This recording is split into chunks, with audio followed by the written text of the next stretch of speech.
our final questions.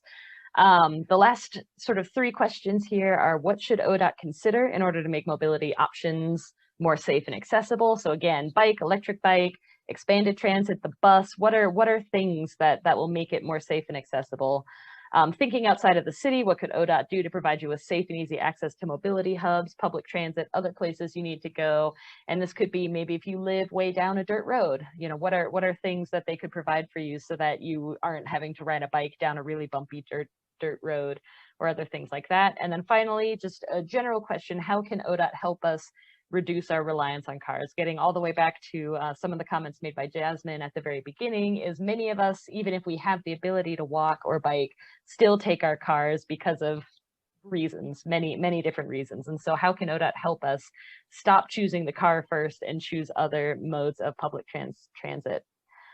So I'll put us in our breakout groups. We've had some people have to leave due to timing. So some of you might be in some slightly different groups this time, as I try to still maintain about 4 to 5 people per group. Hello, everybody. All right. We are waiting for everybody to come back from the breakout rooms. Looks like we got 1 room came back and the other 2 are finishing up their conversations. Hopefully the posting those questions in the chat helped, or if not, at the very least, you all were able to have a decent discussion sort of to close up our event here. Once again, very excited to hear about what everybody was chatting about. We've got about 10 seconds before those other groups will be forced to end their conversations. Getting everybody back, and thank you to all of those. Now everybody should be back. So thank you to all of those of you who are staying kind of to finish off this discussion. I really appreciate you sticking around. I myself know how bothersome it can be when webinars go a little late. So I appreciate all of you for sticking with us as we're going into uncharted territory here, being a little late, but we'll still try to wrap up as quickly as possible, while also listening and hearing what everybody has to say. So let's take it back. We started out with Jasmine after the first discussion. Let's end it with Jasmine heading off kind of our final discussion group. What did you all have to talk about in this final group chat?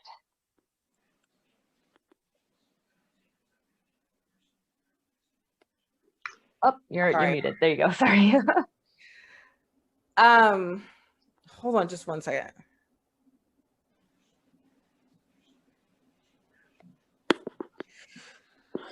So I think it was like a 2-pronged discussion. I think the first was just thinking about how these things need to be created outside the city. So kind of going back to the beginning of even what the talks were, as we're talking about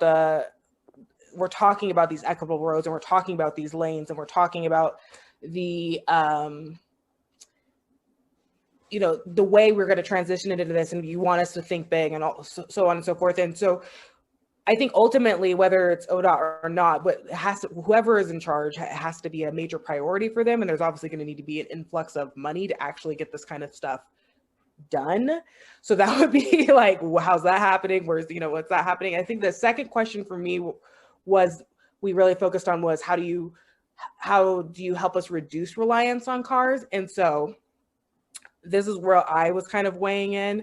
And my thought is, I really enjoyed the different discussions that really just explain the cultural barrier that is there. And so I would say ultimately all of this stuff, while open to it, feels very not organic, and not like, it's a completely different mindset for me. And so I would imagine that many people would need to be educated. There's an educational barrier. So even if the roads were created, even if you had all the different lanes, letting people choose, they're still going to drive cars.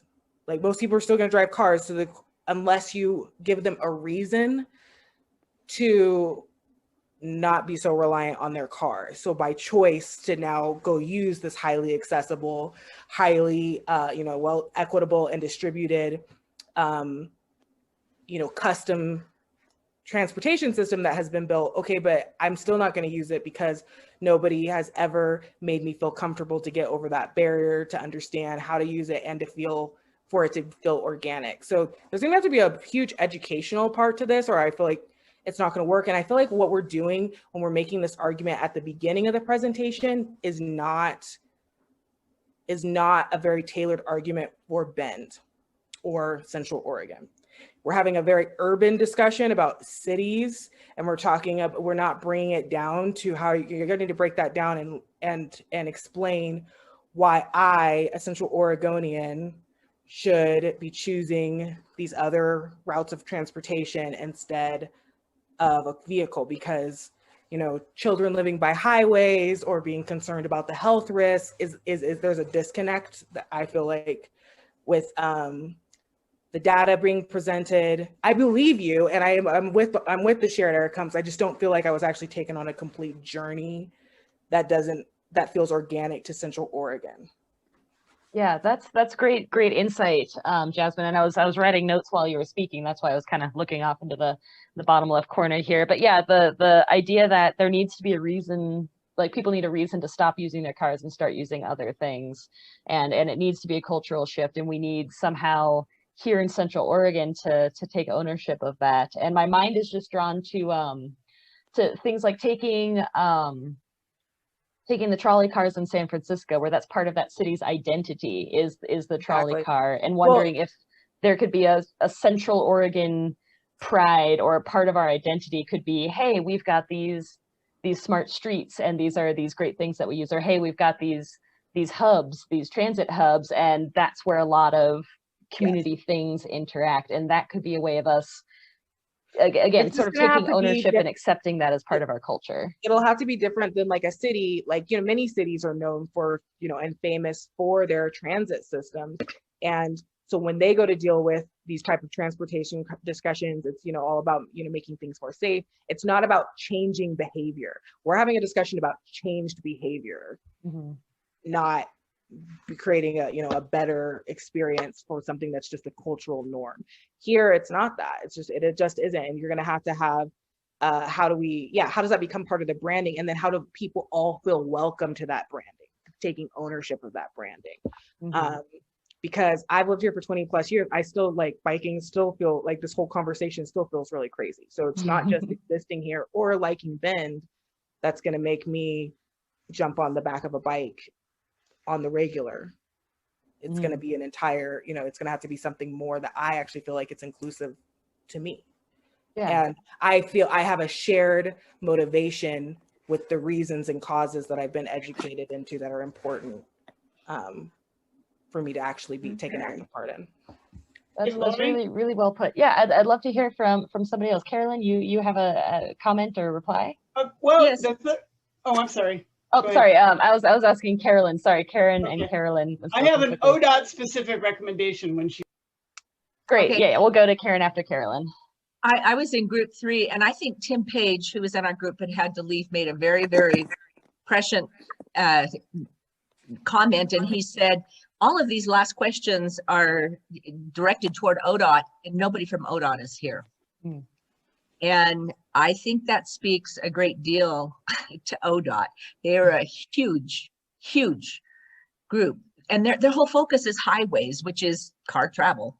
And for them to not be here and to hear or participate in these discussions, I think it really puts them at a disadvantage in being able to respond. So that's my comment. That was a discussion in our group too. I'll just say that much. Great. Yeah. Thank you. Good points for sure. Karen, let's hear your. I will say, in ODOT's defense, they were very close partners with us on the transportation plan. And so you may or may not know this, but a lot of bicycle facilities get funded through the gas tax. And right now, the gas tax is, there's something called the bike bill, which limits the amount of money that ODOT can give communities to 1% of the gas tax, and it gets spent has to be spent in the right of way. There's some proposed legislation in this legislative session to increase that to 3% and to make it not have to be in the right of way. Why don't we support that? Excellent idea. We'll see what we can find out about that. There is something in the Oregon, we've working on climate policy, 350 Deschutes has tried to divert some of that money for years. It's all tied up in the Oregon Constitution and the legislature. So we'll look into it and see if there's any way we can get more money, but excellent idea. Yeah, that's great. Thank you for that insight, Karen. And Is there anybody else? Yeah, this is Andrea Napoli. I have a comment on the first bullet. I think something, a simple comment to address that, to make more safe and accessible, bike facilities, is maintenance. The bike lanes on ODOT facilities are not swept, at least not regularly. They're full of gravel and all kinds of stuff. The sidewalks are not, snow is not removed from sidewalks. So I think that something that, maybe they need more funding to this region's maintenance for things like that. But I think that's a simple thing, not a simple thing, but something that could certainly be done in the near term to improve things. Thank you, Andrea. Yeah, that's a great suggestion, just for maybe a quick and easy solution that should be something ODOT could easily put some time and energy towards, is maintaining what's already here in a better, safer way. Again, sweeping streets, removing snow from sidewalks, all of that I think are great suggestions. And I have noticed to the equity part of our conversation, I have noticed that some of the fancier areas of town seem to get swept a bit more often than others. I've noticed driving from where I live, which is kind of central eastern part of Bend, it doesn't seem like we get swept very much. And then when I drive over to take my son to daycare, which is in the Northwest Crossing area of Bend, I feel like I'm stuck behind a sweeper car more often. Now that might just be happenstance, but that could be something ODOT either, into. Lori. Okay. That's the city of Bend. Okay. So just remember that the only roads that ODOT has jurisdiction over inside the city of Bend are the highways. Old part of 3rd Street, the Parkway, and Highway 20, which is Greenwood.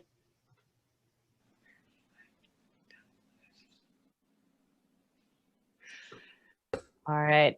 Does anybody else have any other comments? Sorry, I'm trying to take notes because I'm getting some excellent feedback here, and I want to make sure that we have this. This is being recorded, and we will share this recording after maybe a little bit of editing to edit out any of our brief technical issues that we might be having. But any other thoughts, comments, suggestions, either from any of the discussion sessions or about any of the topics that we've covered today? I would love to hear from anyone and everyone who has an idea or a thought. Lori, this is Paula, and I think I'm the only one left with our group. I was with Bill Knight and Leanne, and I believe they both said goodbye already on the chat. So there was not a lot of optimism for ODOT in their funding, and there was actually the thought that the funding isn't there and a lot of this is a pipe dream. So that I said I'm going to remain optimistic, and I'm going to, think big. And I just really liked hearing what Karen and Andrea had to say. I think that, having lived in the Bay Area for a couple of years, I rode public transportation when I lived there a lot, and it was wonderful. It was convenient, it was efficient, and it was certainly way better than driving my car. So I do believe that we can have a better public transportation system. And for those of you that don't know, I live rural, and so I do drive my car a lot, and but I do try to, I commute, telecommute, I should say. And when I do have to go to town, I plan my trips so I can, get as many errands done as possible rather than, go back and forth all the time. But if there were a convenient way for me to hop on a bus, where they have like a park and ride or something like that, and there was a hub, I believe that I would be much more prone to periodically work my schedule around using that.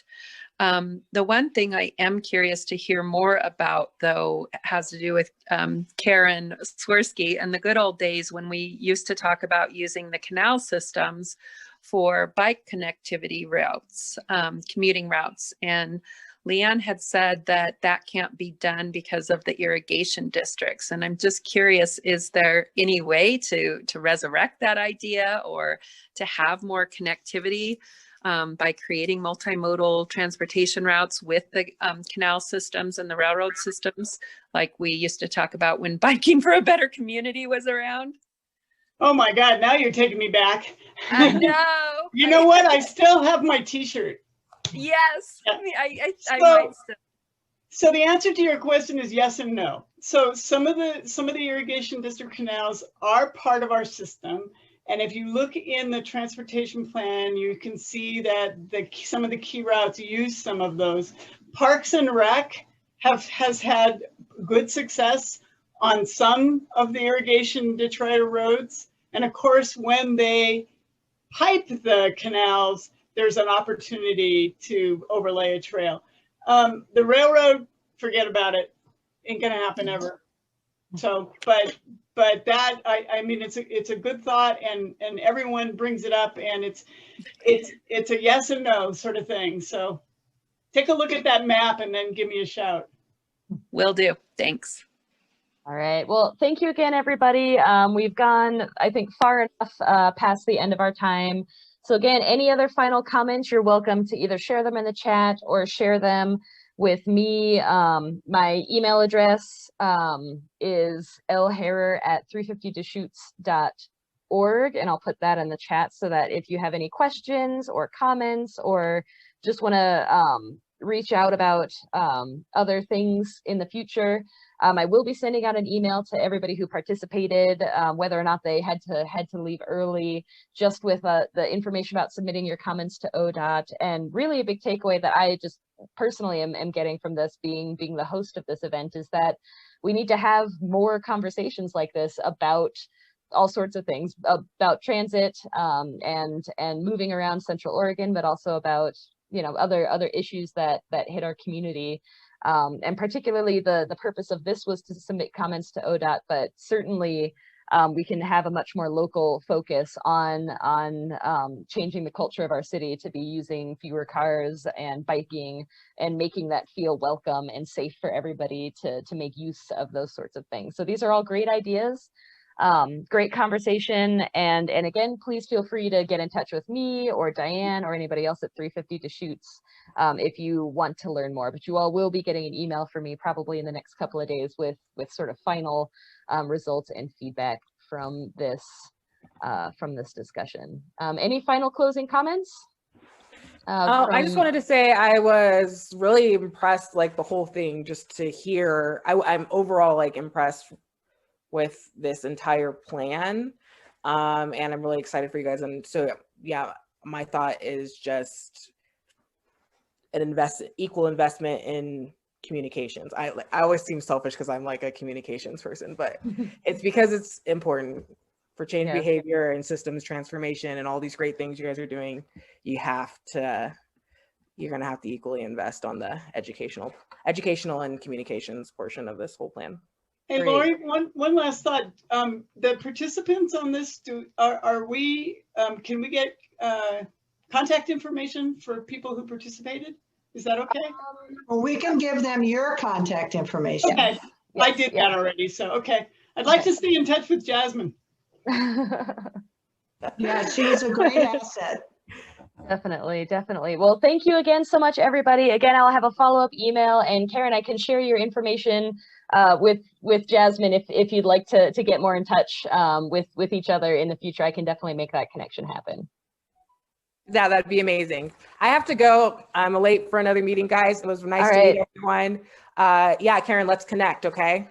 All right. Well, thank you so much, everybody. Thank you all for coming. I'll go ahead and close out the meeting for everybody. But thank you again. This was great. I was so happy that so many of you participated and had such a great chat. And until next time, thank you all.